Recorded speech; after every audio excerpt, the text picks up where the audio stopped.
அனைவருக்கும் வணக்கம். பாரம்பரிய திருவள்ளுவர் குலவம்சம் பிரசன்ன ஜோதிடர் சுப மாரிமுத்து திருப்பூரிலிருந்து இந்த பதிவு உங்களுக்காக. ஐயா வணக்கங்க ஐயா. வணக்கம் ஐயா. ஐயா இப்போது மக்கள் சார்பாக ஒரு கேள்வி இன்றைக்கி நான் கேட்கலான் இருக்கேன். கேளுங்க ஐயா. ஐயா, அதாவது இந்த ஜாதகத்தில் முடக்கு இருக்கு, ஜாதகத்தையும் முடக்கிருச்சு, கண்டிப்பாக அதனால் வாழ்க்கையில் நிறைய பிரச்சனைகள் அப்படின்னு சொல்லி நிறைய பேர் கேட்குறாங்க. கண்டிப்பாங்க ஐயா. இந்த முடக்குங்கிறது என்னங்க ஐயா? அதற்கும் கர்மாவுக்கு ஏதாவது சம்மந்தம் இருக்காங்க ஐயா? ரொம்ப பற்றி சொன்னீங்கன்னா ரொம்ப உதவியாக இருக்குங்க. நல்ல கேள்விங்க ஐயா. இந்த கர்மாவே முதல்ல எங்கேருந்து வருது அப்படிங்கிறது தான் இப்போ நம்ம சொல்ல போகிறோம். இதுவரைக்கும் எத்தனையோ கருத்துக்களெல்லாம் நீங்கள் இந்த உலகத்தில் கேட்டிருப்பீங்க. ஆனால் இந்த பதிவில் நீங்கள் பொறுமையோடு இந்த கருத்தை ஒரு இனிமையோடு நிதானமாக கேட்டிங்கன்னா உங்களுடைய ஊழ்வினை கர்மா எங்கிருந்து உருவாச்சு, இதனுடைய இந்த கர்மானால் நாம் என்ன கஷ்டப்படுறோம், நாம் இந்த பூமியில் பிறக்கிறதுக்கு என்ன வரம் வாங்கி வந்தோம், நம்ம பாவ புண்ணியமெல்லாம் ஜாதக கட்டத்தில் போய் எப்படி எடுக்கிறது, நம்மளுடைய தோஷம்னு சொல்கிறோமே அந்த தோஷம் எப்படி கிரியேட் ஆகுது, நம்ம இந்த பூமியில் பிறக்கும்போது கொண்டு வந்த கர்மாவா, இல்லை கடவுளே நம்மளுக்கு ஒரு தண்டனையாக கொடுத்த கர்மாவா, இல்லை நம்ம இந்த பூமிக்கு வந்ததுக்கு அப்புறம் செய்த கர்மாவா, இது எல்லாத்தையுமே நம்ம பொறுமையாக கேட்கணும்னா கண்டிப்பாக இந்த பதிவை நீங்கள் பொறுமையோடு கேளுங்க. உங்களுக்கு இதில் ஒரு பெரிய ஒரு ரகசியம் ஒன்று அடங்கியிருக்குது. அந்த ரகசியத்தை தான் இன்றைக்கி இந்த உலகத்துக்கு அரங்கேற்றம் பண்ணுறேன். இந்த முடக்கு நம்ம ஐயா கேட்டதில் ஒரு அற்புதமான ஒரு விஷயம் என்ன அப்படின்னு கேட்டிங்கன்னா, முடக்குங்கிறது அந்த காலத்தில் பெரிய திறமையை கட்டி போட்டு வச்சுட்டா நம்மனால் அது இயங்க முடியுமாங்க? முடியாது இல்லைங்களா ஐயா? முடியாது. அப்போது அதே மாதிரி ஜாதக கட்டத்தில் நமக்கு வேண்டிய யோகத்தை கடவுளே நம்மளுக்கு நாம் செய்த பாவத்தினால அது முடக்கி வச்சிருச்சுன்னா அந்த பாவகத்தை அந்த ஜாதகர் அனுபவிக்க முடியுமா? அனுபவிக்க முடியாது. அப்போது அந்த அனுபவிக்க முடியாமல் வெளி உலகத்தில் போய் நம்ம தேடி போன பிறவியில் செய்த பாவத்தை இந்த பிறவியில் நீங்கள் தேடி கண்டுபிடிச்சி வாழ்க்கையில் நீங்கள் எப்போ மேலுக்கு வர்றது? அப்போது அந்த கர்மா 12 ராசி கட்டத்துக்குள்ள 27 நட்சத்திரத்தில் 9 கிரகங்களுக்குள்ள ஒரு பெரிய ஒரு ஆத்துமாத்துமான கர்மா, உங்கள் பூர்வ ஜென்ம கர்மா இதுக்குள்ளே எங்கேயோ ஒரு இடத்துல முடங்கியிருக்குது. இந்த முடக்க மட்டும் உங்கள் ஜாதகத்தில் நீங்கள் கண்டுபிடிச்சிட்டிங்கன்னா ஹைலைட்டாக வாழ்கிறதுக்கு, இந்த உலகத்தில் சுதந்திரமான வாழ்க்கை வாழ்கிறதுக்கு ஒரு மிகப்பெரிய பொக்கிஷம் உங்கள் ஜாதகத்துக்குள்ளேயே இருக்குது. அப்போது அந்த ஜாதகத்துக்குள்ளே நாம் போன பிறவியில் நம்ம கர்மா நாம் என்ன செய்திருப்போன்னு உங்களுக்குள்ளே பெரிய குழப்பம் இருக்கும். என்னங்க ஐயா, நீங்கள் என்ன கர்மா பண்ணிட்டு வந்தீங்க, நாம் போன பிறவியில் நம்ம யாரை ஒரு வதச்சோம், யாரை நம்ம மனசை புண்படுத்தினோம், நம்ம தாத்தாவுக்கு சோறு போட்டோமா, நம்ம பாட்டனுக்கு சோறு போட்டோமா, நம்ம முப்பாட்டனுக்கு சோறு போட்டோமா, நம்ம கொள்ளுப்பாட்டனுக்கு சோறு போட்டோமா, அப்போ நம்ம அப்பாவுக்கு நம்மளை பெற்றவருக்கு நம்ம சாப்பாடு கொடுத்தோமா, இவங்களுக்கெல்லாம் நம்ம சேவை பணிமடைகள் செஞ்சோமா, நம்மளுடைய உறவுகளுக்கெல்லாம் அரவணைச்சு போனோமா, நம்மளுடைய இந்த மாதிரி நாம் இரத்த சம்பந்த உறவுகளை இருந்து தான் இந்த உலகத்துக்கு நம்ம வெளியில் வந்திருப்போம். அப்போது வெளியில் நீங்கள் நிற்கிறீங்க, அப்படியே மேலே போய் பார்த்தீங்கன்னா ஒரு 7 தலைமுறையில் ஒவ்வொருத்தரும் செய்த கர்மாவெல்லாம் நம்ம பிளட்டு ரிலேட்டிவாக இப்போ நீங்கள் கரண்ட்டில் இருக்கிறவங்க கிட்ட தான் டெபாசிட் பண்ணியிருக்கோம். அப்போ இது தெரியாமல் நாம் ஜாதகத்துக்குள்ளே போய் தசாபுத்தி நல்லா தனுங்க இருக்குது, நான் ரொம்ப கஷ்டப்படுறேன், என் ஜாதகத்தில் போய் பார்த்தேன் எல்லா கிரகங்களும் நல்ல வலிமையாக இருக்குன்னு தான் சொன்னாங்க, ஆனால் இன்னும் என்னுடைய கடன் அடையலை, இன்னும் என்னோடய கர்ம தீர்ந்த மாதிரியே தெரியல, எனக்குள்ளே ஒரு தாட்டு என்னமோ நான் ஒரு பின்தங்கின வாழ்க்கையிலே வாழ்ந்துட்டுருக்கேன் அப்படின்னு நீங்கள் சொல்லும்போது, அப்போ இதையெல்லாம் தாண்டி ஒரு கர்மா உங்களுடைய ராசி கட்டத்துக்குள்ளே எங்கேயோ ஒரு பக்கத்தில் ரகசியமாக புதைஞ்சிருக்கு. அப்போது அந்த ரகசியமாக புதைஞ்சிக்கக்கூடிய அந்த முடக்கு தான் இன்றைக்கி இந்த உலகத்துக்குள்ளே நீங்கள் தெரிஞ்சுக்கக்கூடிய விஷயம். அப்போ அந்த முடக்குங்கிறது ஒன்று உண்மை. இந்த உலகத்துக்கு நம்மளை எல்லாத்துலேயும் நல்லா யோசிச்சு பாருங்கள். 12 ராசி கட்டம் இருக்குதுங்களா ஐயா? ஆமாங்க ஐயா. ஆனால் கிரகம் எத்தனை இருக்குதுங்க? 9 தான் இருக்குங்க ஐயா. ஆமாம், 12 ராசிக்கு 12 கட்டத்துக்கு 12 கிரகம் கொடுத்துருக்கலாமல்ல கடவுள். அப்போ ஏன் 3 கட்டத்தை மட்டும் எம்டி பண்ணி மீதி 9 கிரகத்தை வச்சுக்கிறாருன்னா, அப்போ நாம் செய்த 3 தலைமுறை கர்மாவுக்கு அது எந்த கட்டம் பிளாக் ஆகுதோ அந்த கட்டத்துக்குள்ளே ஏதோ ஒரு ரகசியம் இருக்கிறனால தானே எங்கேயோ ஒரு பக்கத்தில் நீங்கள் கண்டிப்பாக கர்மாவில் மாட்டுவீங்கிறது கடவுளே படைச்சு தானே இதை உருவாக்கியிருக்காரு. 12 ராசிக்கு 12 கட்டம் கொடுத்துருந்தா எங்கே நீங்கள் சுற்றி வந்தாலும் ஏதோ ஒரு வீட்டுக்குள்ளே போய் உட்காந்துக்கலாம். ஆனால் ஒரு வீடு சுத்தமாக இருக்குது, ஒரு வீட்டில் 4 கிரகம் இருக்குது, ஒரு வீட்டில் 3 கிரகம் இருக்குது, ஒரு வீட்டில் 5 கிரகம் இருக்குது, ஒரு 3 வீடு 4 வீடு காலியாக இருக்குது. அப்போ எங்கேயோ ஒரு ராசி கட்டத்துக்குள்ளேயே கடவுளுடைய கர்மா விளையாட்டு, அது ரகசிய விளையாட்டு தான். அப்போது இந்த இடத்துல தான் உங்கள் ஜாதகத்தில் முடக்கு இருக்குது. இந்த முடக்கை நீங்கள் எப்படியெல்லாம் அதை ஆராய்ச்சி பண்ணி கண்டுபிடிக்க முடியும் அப்படிங்கிற ஒரு விஷயத்தை தான் இன்றைக்கி நம்ம இந்த உலகத்துக்குள்ளே இதை நுழைக்க போகிறேன். இப்போ அப்பா செய்த பாவம்னு ஒன்று இருக்குமில்லங்க ஐயா, நம்ம அறியாத வயசில் தெரியாதில்ல, அப்பா செய்த பாவம்னு இருக்கும். அப்பாவுடைய சொத்து பிள்ளைக்குத்தானா, அப்பாவுடைய பாவம் பிள்ளைக்குத்தானே, என்னங்க ஐயா? சரி, அப்போ தாத்தா இருக்கிறாரு, தாத்தாவுடைய கர்மா உயிர் எங்கே எழுதி வைக்கிறாருங்க? அப்போது மகனை விட்டுறாரு. அப்போ தாத்தா மாதிரியே முகம் இருக்குது, தாத்தா மாதிரியே அவருடைய நடை உடை பாவனை இருக்குது, அவர் தாத்தாவுடைய ஜீனு தான் அப்படின்னு இவர் சொல்லும்போது, அப்போ தாத்தாவுடைய சொத்து பேரனுக்கு சொந்தம்னா தாத்தாவுடைய பாவம் எங்கே போகுங்க? Very good. அப்போ அப்போது இந்த கர்மா எப்படி டிரான்ஸ்ஃபர் ஆகுதுன்னு உங்களுக்கு தெரியுதா? அப்போ நீங்கள் போன பிறவியில் அந்த தாத்தாவுடைய பேரனை நீங்கள் பிறக்கிறதுக்கு கர்மம் உங்களை செயல்பட வச்சுருக்குது. அதனால் நீங்கள் தாத்தாங்கிறீங்க. அதனால் அந்த கௌரவமாக எங்கள் தாத்தா சம்பாரித்த சொத்து நான் தான் அனுபவிக்கணுங்கிற விதியை நீங்கள் உருவாக்கிறீங்க. அப்போது இந்த ஜாதகத்தில் அந்த ஊழ்வினை தோஷந்தான் ஏதோ ஒரு வழியில் உங்களை கர்மாவை செயல்படுத்துது. அதனால தான் இந்த ஜாதகத்தில் எந்த ஒரு முடக்கை எடுக்கிறதா இருந்தாலும் சூரியன் என்ற நட்சத்திரம் எதுவோ அந்த நட்சத்திரத்துக்கு எந்த வீடு முடக்காகுதோ அங்கே தான் உங்களுடைய கர்மா ஒளிஞ்சிருக்கும். இதுதான் உங்களுடைய பெரிய ஒரு பொக்கிஷமான ரகசியம். சரிங்க ஐயா, இப்போ இதில் நவகிரகங்கள் 9 இருக்கும்போது ஏன் சூரியனை மட்டும் நம்ம இதில் எடுத்துக்கணும்னு நீங்கள் சொல்கிறீங்க? நல்ல கேள்விங்க ஐயா. நீங்கள் கேட்டீங்க பார்த்தீங்களா, 9 நவகிரகம் இருக்கும்போது சூரியனை மட்டும், அந்த சூரியன் என்ற நட்சத்திரம் பிறக்கும்போது அந்த வீடு மட்டும் முடக்காகுன்னு நீங்கள் கேட்டீங்க இல்லையா?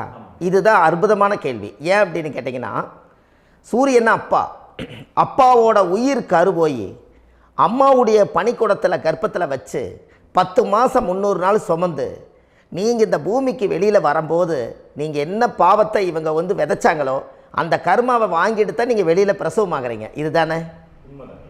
அப்போ சூரியன் என்ற நட்சத்திரம், அந்த சூரியனுங்கிறது உயிர் கருவல்லவா, அப்பாவுடைய உயிரணுக்கள் அம்மாவுடைய கருவிக்குள்ளே போய் நாம் குழந்தை வடிவத்தில் இருந்து 300 நாள் பாவ உன்னித்த பதிவில் ஏட்டு எழுதி ஒரு ஜாதகத்தை கையில் கொடுத்து பிறந்த உடனே உங்களுக்கு ஒரு ஏட்டை பெரட்டி நீ இப்படித்தான் விதி, இனிமேல் இப்படித்தான் நீ வாழணும்னு சொல்லி உங்கள் கர்மாவை நீங்கள் கர்மாவோடு தானே வெளியில் பிறக்கிறீங்க. அப்போ சூரியன் என்ற நட்சத்திரம் தானே இந்த உலகத்துக்கு ஒரு பெரிய ஒரு மகத்துவம். இப்போ பாருங்கள், விடிய வரைக்கும் நம்ம முழிச்சிட்ருக்குறோம், காலையில் சூரிய உதயமானால் அவங்கவுங்க செயல்படுறோம். மீதி எல்லா கிரகங்களுக்குமே வெளிச்சத்தை கொடுக்கக்கூடிய சக்தி சூரியனுடைய பிம்ப ஒளிக்குத்தானே உண்டு, என்னங்க ஐயா? அதனால தான் மேசத்து உச்ச வீடுன்னு சொல்லி மேசத்தை உச்சம்னு சொல்லி சூரிய உச்சத்தை அங்கே தான் வச்சாங்க. அப்போது அந்த காலச்சக்கரத்துக்கு 5ஆம் இடம் பூர்வ புண்ணியஸ்தானத்தில் போய் சிம்மத்தில் கொண்டு போய் சூரியனை ஆட்சி வீடுன்னு வச்சாங்க.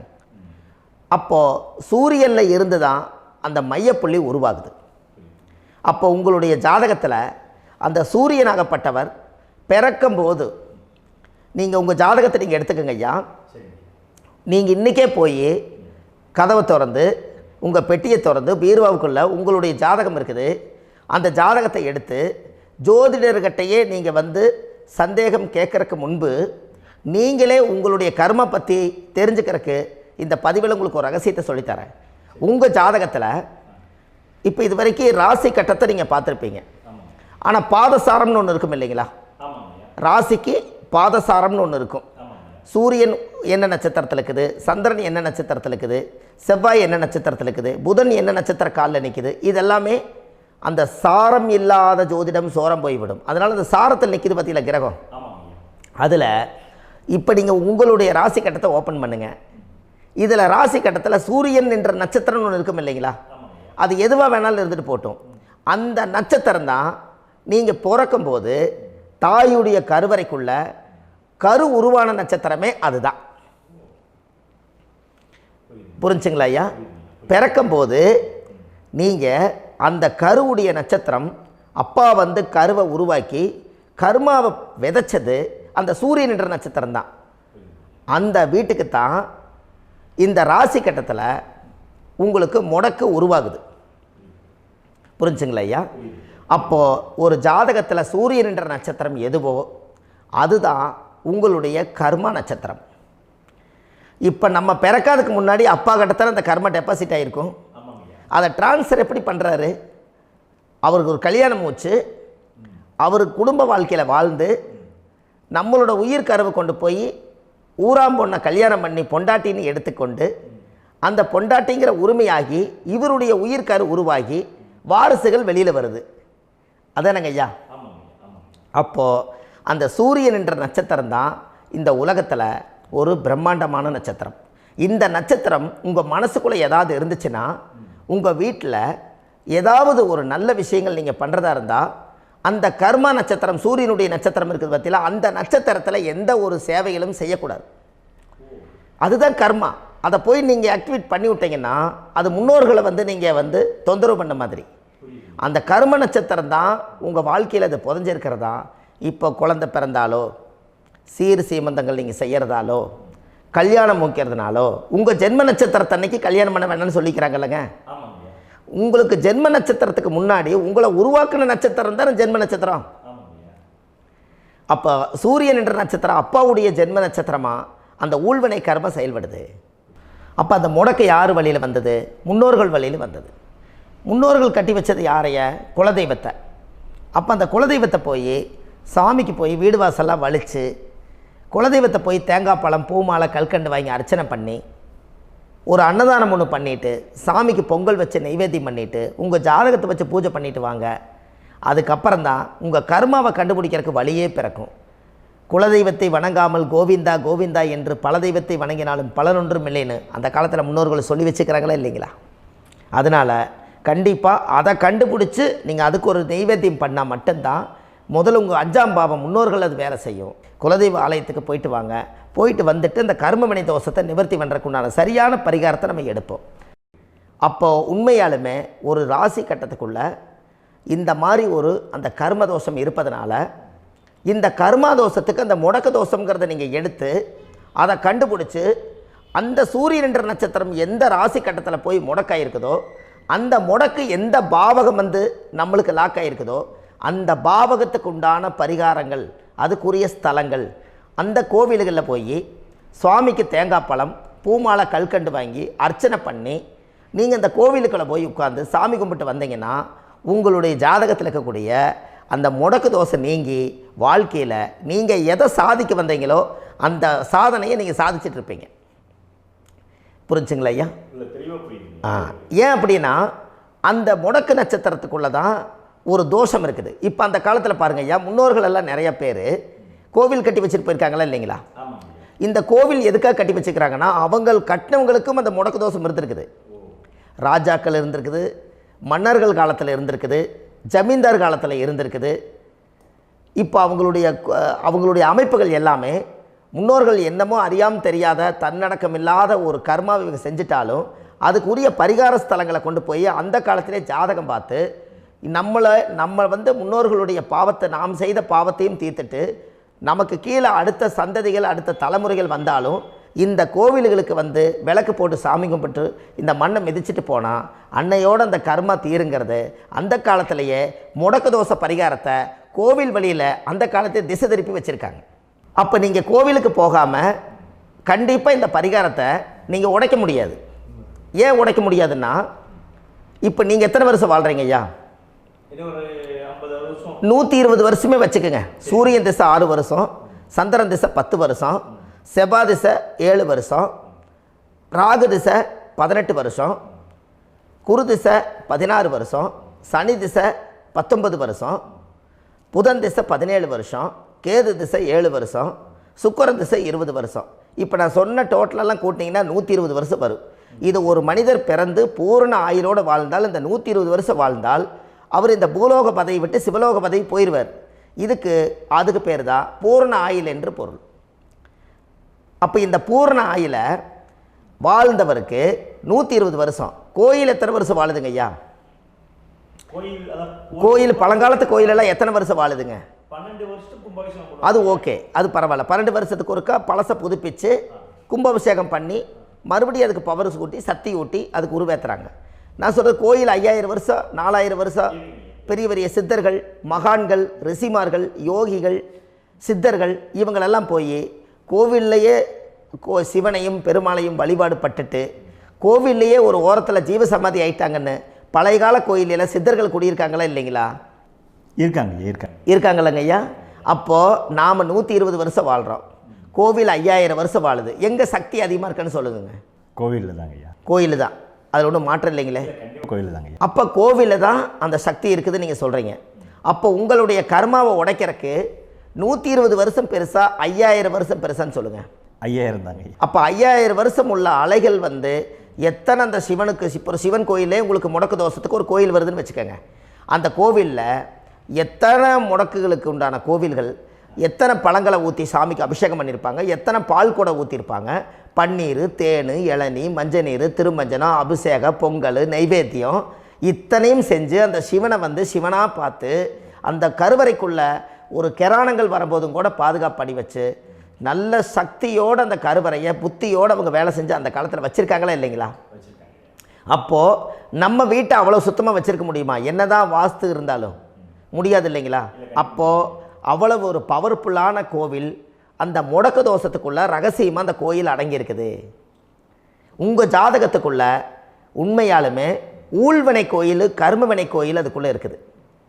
அந்த ஜாதகத்தை கணிச்சு பார்த்தா கரெக்டாக உங்களுடைய ஜாதகத்தில் அப்பாவுடைய கருவறையிலேருந்து உயிர் உருவாகிற நேரத்தில் இருந்து இப்போ வரைக்கும் நீங்கள் கரண்ட்டில் வாழ வரைக்கும் அந்த கர்ம கூட வர்றதை ஒரே ஒரு இடத்துல போனால் மட்டும்தான் விட்டுட்டு வர முடியும். அது எந்த வீடு அப்படின்னு கேட்டால் உங்களுக்கு வந்து அப்பாவுடைய கர்மா வழியில் போய் அந்த கோவில் பழையகால கோயில், பழையகால தெய்வங்கள், அந்த கோவில் தான் உங்கள் ஜாதகத்துக்குள்ள ரகசியமாக இருக்கும். அது ஏன் இந்த பதிவில் உங்களால் சொல்ல முடியாது அப்படின்னா, இந்த பதிவில் ஏன் உங்க சொல்ல முடியாதுன்னா உங்கள் ஜாதகம் தெரியாமல் என்ன கோயிலை நீங்கள் சொல்லுவீங்க? இப்போ பொதுவாக ஒரு நட்சத்திரத்துக்கு ஏதோ ஒரு கோவிலை அவங்க சொல்லி நீங்கள் போயிட்டு வர்றீங்கன்னு வச்சுக்கோங்க. ஆனால் அது வேலை செய்யலைன்னா நம்மளுக்கு என்னங்க இவ்வளோ கஷ்டப்பட்டு போய் அதை பலனடையிலேன்னு கேள்வி கேட்டக்கூடாது.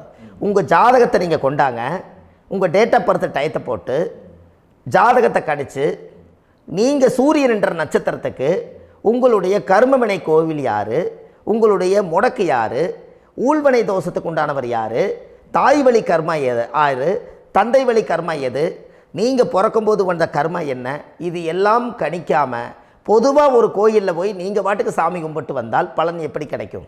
கண்டிப்பாக கிடைக்காதுங்க ஐயா. என்னங்க ஐயா? அது தெரிஞ்சு பண்ணாதான் சரியா? ஒரு டாக்டர்கிட்ட போகிறீங்க, என்னை அப்படியே ஸ்கேன் பண்ணி ஒரே ஒரு மாத்திரை கொடுங்கன்னு கேட்டால் டாக்டர் கொடுப்பாருங்களா? அவர் என்ன பிரச்சனை இருக்குதோ அதை முதல்ல கண்டுபிடிச்சி ஸ்கேன் பண்ணி பார்த்து ரிப்போர்ட் எடுத்து அது மூலியமாக தான் கொஞ்சம் எடுத்து ஐயா உங்களுக்கு இந்த பிரச்சனை, இதுக்கு தீர்வுக்கு இதுக்குண்டான மெடிசன், இது இப்படித்தான் சாப்பிடணும்னு அது முறையாக சொல்லி அந்த உயிர் வாழ வைக்கிறாரு டாக்டர். அவர் ஒரு தெய்வ வடிவத்தில். கரெக்டுங்களா ஐயா? அப்போ உங்களோட கர்மா எங்கே செயல்படுது அப்படின்னா இந்த முடக்க நீங்கள் இந்த பதிவில் தெரிஞ்சுக்கங்க. அதுக்குரிய நட்சத்திரம் என்னன்னு தெரிஞ்சு வச்சுங்க. உங்கள் ஜாதகத்தில் சூரியன் என்ற நட்சத்திரத்தை எடுத்துக்கங்க. அந்த வீட்டுக்கு முடக்க இந்த பதிவில் எந்த வீடு லாக் ஆகிருக்குதுங்கிறத நான் உங்களுக்கு இந்த வீட்டில் சொல்கிறேன். அந்த வீட்டு நீங்கள் பாருங்கள், உங்களுடைய லக்கணத்துக்கு அது எந்த வீடு. இப்போ லக்கணத்துக்கு ஒரு 7வது வீடுன்னே வச்சுக்கோங்க. அப்போ லக்கணத்துக்கு 7வது வீடே முடக்கு. அப்படி ஒரு முடக்கு ஆகிப்போச்சுன்னா ஒரு ஜாதகத்தில் லக்கணம் தான் 1, 7ஆம் இடம்ங்கிறது மனைவி ஸ்தானம். ஒரு ஆணுடைய ஜாதகத்துக்கு 7ஆம் இடம் தான் மனைவி. அவருக்கு நல்ல மனைவி அமையாமல் ஆடம்பரம் இருந்தும் வீடு அரண்மனை மாதிரி இருந்தும் அந்த மனைவியை ஒரு சந்தோஷமாக அவர் அனுபவிக்க முடியாது. புரிஞ்சுங்களா ஐயா? சந்தோஷமாக அனுபவிக்க முடியாது. ஏன் அப்படி? 7ஆம் இடத்துல தான் அவரோட கர்மா உட்கார்ந்துருக்குது. கரெக்டாக சொன்னீங்க. 7ஆம் இடத்துல தான் அந்த கர்மா உட்கார்ந்துருக்குது. அப்போ அந்த 7ஆம் இடத்துல இருக்கக்கூடிய அந்த கர்மா போன பிறவியில் நீ மனைவிக்கு சோறு போடாமல் மனைவியை கட்டி வச்சு அடிக்கிறதும், மனைவியை துன்புறுத்துறதும், அந்த மனைவி இருக்கவே இன்னொரு வாழ்க்கைக்குள்ளே போகிறதும், இங்கே வாழ வேண்டிய தாம்பத்திய சந்தோஷத்தை கொண்டு போய் இன்னொரு இடத்துல கொடுக்கறதும், தெரிஞ்சிருந்தே நம்மளுடைய மனசுக்குள்ளே திருடுத்தனமாக வாழ்கிறதும், இது எல்லா கர்மாவும் போன பிறவியில் நாம் செய்த ஊழ்வினை கர்மா தான் உங்கள் ஜாதகத்தில் 7ஆம் இடம் முடக்கு. அப்போ அந்த 7ஆம் இடம் முடக்கா இருந்துச்சுன்னா கண்டிப்பாக உங்கள் ஜாதகத்தில் நீங்கள் என்ன அனுபவிச்சிட முடியும்? நல்ல நண்பர்கள் கிடைக்க மாட்டாங்க, நல்ல ஒரு பார்ட்னர்ஷிப் அமையாது, நல்ல ஒரு நட்பு வட்டங்களில் எதையும் அனுபவிக்க விடாது, ஒரு அங்கீகாரமான உறவுகளில் போய் நம்ம ஸ்ட்ராங்காக நிற்க முடியாது. 7ஆம் இடம் என்பது தாம்பத்திய வாழ்க்கை, பூர்த்தி இல்லாத வாழ்க்கையாக இருக்கும். இப்படியெல்லாம் அந்த ஜாதகத்தில் ஒரு பொதுவாக ஒரு ஜாதகத்தில் 7ஆம் பாவம் முடக்காயிட்டால் இந்த கர்மாவை அவர் அனுபவிச்சுக்கிட்டே இருப்பார். இது எப்போத்தான் அதுக்கு ஒரு தீர்வு வேணுங்கய்யா? அந்த கோயில் எதுன்னு நீங்கள் கரெக்டாக சொன்னீங்க. இப்போ இது மனிதனால் செயல்படுது. மனிதர்கள் தான் கோயிலை கட்டி வச்சாங்க. தெய்வத்தை விட ஒரு காலத்தில் மனிதர்களுக்கு மகிமை ஜாஸ்தி. ஏன்னா சாதாரண ஒரு மண் பூமியாக இருந்த இடத்த மனிதர்கள் தான் கோயில் கட்டி ஒரு மகிமைப்படுத்தி புண்ணியம் பண்ணி வச்சாங்க. மனிதர்களுக்கு சக்தி அதிகம்தான், ஆனால் பிரபஞ்சத்துக்கு அதை விட சக்தி அதிகம் அல்லவா? ஐயா, நீங்கள் கோவிலுக்கு போய் அந்த கர்மா உடைக்கிறதுக்கு கோவிலில் சக்தி இருக்குது, ரைட்டு. ஆனால் நம்ம வீட்டுக்கும் கோயிலுக்கும் ஒரு மிகப்பெரிய தொடர்பு என்னென்னா, அந்த கோயில் கட்டுறவங்க எல்லாமே பழைய காலத்து கோயிலெல்லாம் பாருங்கள், பஞ்சபூதத்தை வச்சு கட்டியிருப்பாங்க. பஞ்சபூதத்தை வச்சு தான் கட்டுவாங்க கோயில். அது உங்களுக்கு தெரியணும் இல்லைங்களா? பஞ்சபூதம்னா நீர், நெருப்பு, காற்று, பூமி, ஆகாயம்.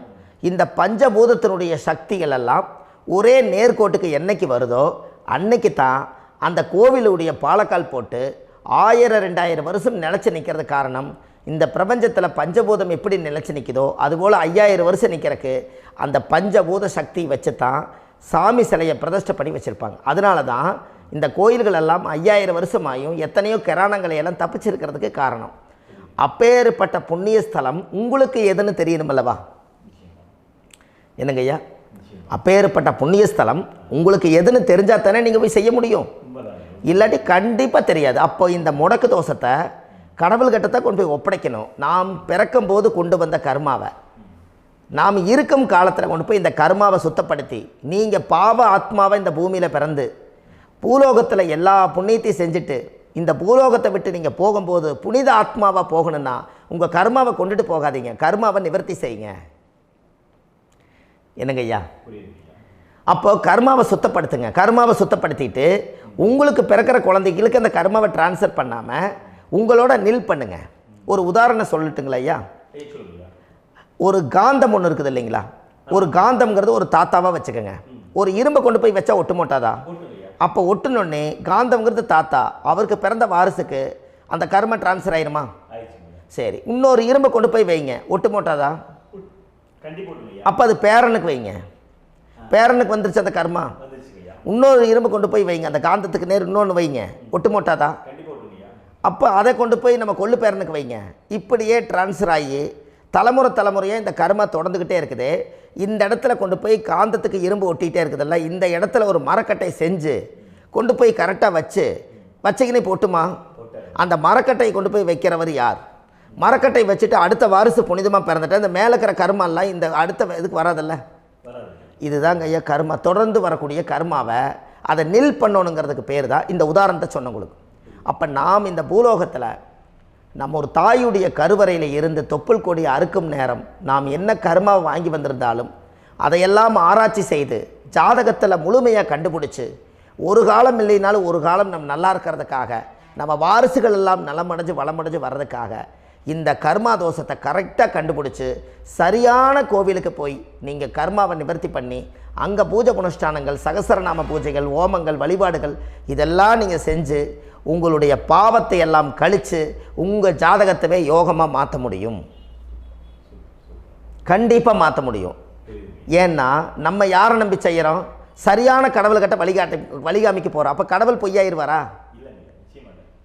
ஐயா நம்ம அதாவது அந்த காலத்தை சொல்லுவாங்க, சத்தியுள்ள சாமி கும்பிட்டு புத்தி உள்ள உள்ளே பெக்கணும்னு சொன்னாங்க. 16 வதபதன்னு பெக்கலை, எல்லாம் அறிவோடு பெற்றாங்க. அதனால் எல்லாமே தாய் தந்தைகள் பேச்சை கேட்டாங்க. அன்றைக்கி எல்லாருமே தாய் தந்தைகளுக்கு தூணாக நின்னாங்க. அப்போ அந்த காலத்தில் சத்தியுள்ள சாமி கும்பிட்டு புத்தி உள்ள உள்ளே பெக்கணும்னு சொல்லி அன்றைக்கி அறிவோடு பெற்று இந்த கர்மாவை ஆளுக்கு ஒரு கர்மாவை டிரான்ஸ்ஃபரை பிரித்து எல்லாரும் சுத்தப்படுத்தினாங்க. இன்றைக்கி நம்ம ஒரு குழந்தை 2 குழந்தை பெற்று வச்சுருக்கோம். அவங்களுக்கே இவ்வளவு கர்மா வந்துருச்சுன்னா இந்த குழந்தைகளுக்கு என்னைக்கு இந்த கர்மாவை போய் கண்டுபிடிச்சி நீங்கள் எப்போ சரி பண்ணுவீங்கன்னு. அப்போ இந்த வாழ்க்கையில் ஏதோ ஒரு பிரபஞ்ச சக்தி நம்மளை அறியாமல் என்னமோ ஒரு இயக்கத்தில் கொண்டு போய் விட்டுருச்சுங்களா? அப்போ இனிமேலாவது இந்த கர்மாவில் இருந்து கண்டிப்பாக நம்ம நிவர்த்தி ஆகணும்னு சொன்னால் இந்த முடக்கு தோஷத்தை யாரெல்லாம் கண்டுபிடிச்சி இந்த ஊழ்வினை கர்மாவில் இருந்து நாம் கருவறையில் சுமக்கும் போது 10 மாதம் நீங்களாம் என்னென்ன நினச்சிருப்பீங்க? அதாவது கருவறைக்குள்ள கருப்பாக ஒரு பிண்டம் இடப்பக்கம் கிடக்கையில் இந்த பூமிக்கு வரும்போது நீங்கள் என்னென்ன நினச்சிருப்பீங்க? இந்த பிறந்ததுக்கு அப்புறம் வந்து தான் அம்மா தெரியுது, அப்பா தெரியுது, தாத்தா தெரியுது, பாட்டி தெரியுது, இந்த உலகத்தில் கண்கொள்ளாத காட்சிகள் எல்லாம் தெரியுது, எல்லாம் தெரியுது. ஆனால் 10 மாதம் உங்கள் வாழ்க்கையில் நீங்கள் இருக்கும்போது நீங்கள் என்னென்னலாம் நினச்சி இந்த பதிவில் இறைவன் கொடுத்தாரோ அதையெல்லாம் அனுபவிக்கத்தான் வந்தீங்க. அதுக்கு இடையில இருக்கிறதான கர்மா. இந்த ஒரு விஷயம் உங்களுக்கு கிடச்சிருச்சுன்னா நீங்கள் எல்லாருமே ராஜயோகமாக பிழைப்பீங்கள்ல. இதில் ஏழை பணக்கார யாரையுமே சொல்ல வரல.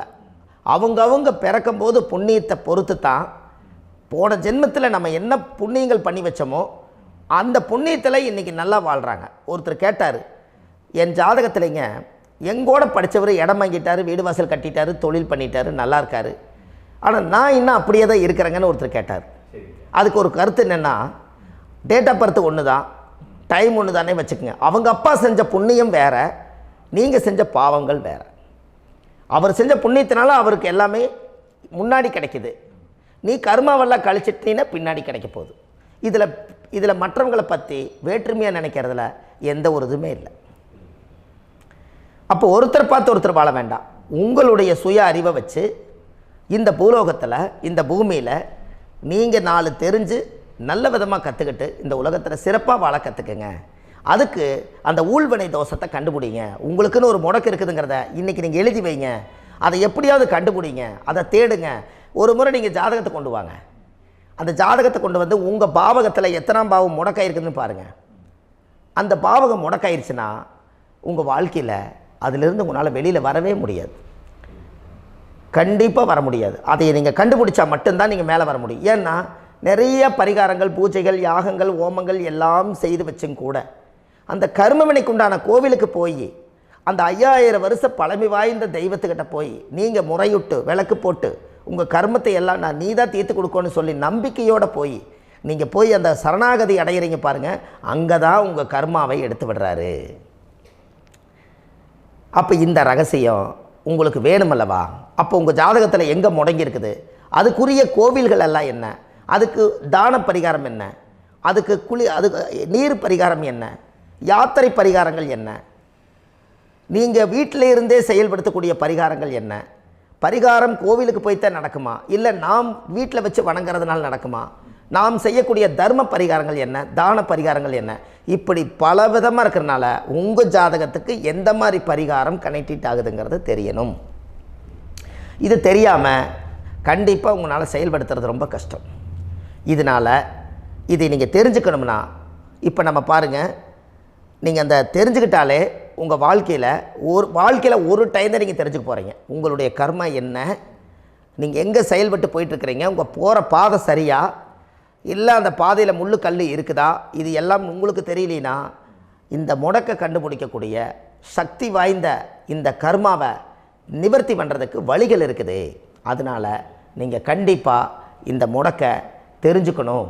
இந்த முடக்கு ராசினா என்ன உண்மையாலுமே உங்கள் வாழ்க்கையில் நீங்கள் தெரிஞ்சு இனிமேல் உங்கள் வாழ்க்கையில் இதுவரையிலும் கர்மாவுக்குள்ளேயே கஷ்டப்பட்டீங்க, வழி தெரியாமல் கண்ணை கட்டி காட்டில் விட்ட மாதிரி இருந்தீங்க. இனி அப்படி இருக்க வேண்டாம். உங்கள் ஜாதகத்தில் 12 ராசி கட்டத்தில் 9 கிரகம் போகும், மீனி 3 கிரகம், 3 கட்டம் வந்து உங்களுக்கு எங்கேயோ ஒரு பக்கத்தில் 3 கட்டம் எம்டியாக தான் இருக்கும். கரெக்டுங்களா? அது இல்லாமல் ஒரு ஜாதகம் பிறக்காது. ஏன்னா 9 கிரகத்துக்கு 9 கணக்கு போட்டால் 3 கட்டம் எம்டியாக தான் நிற்குது.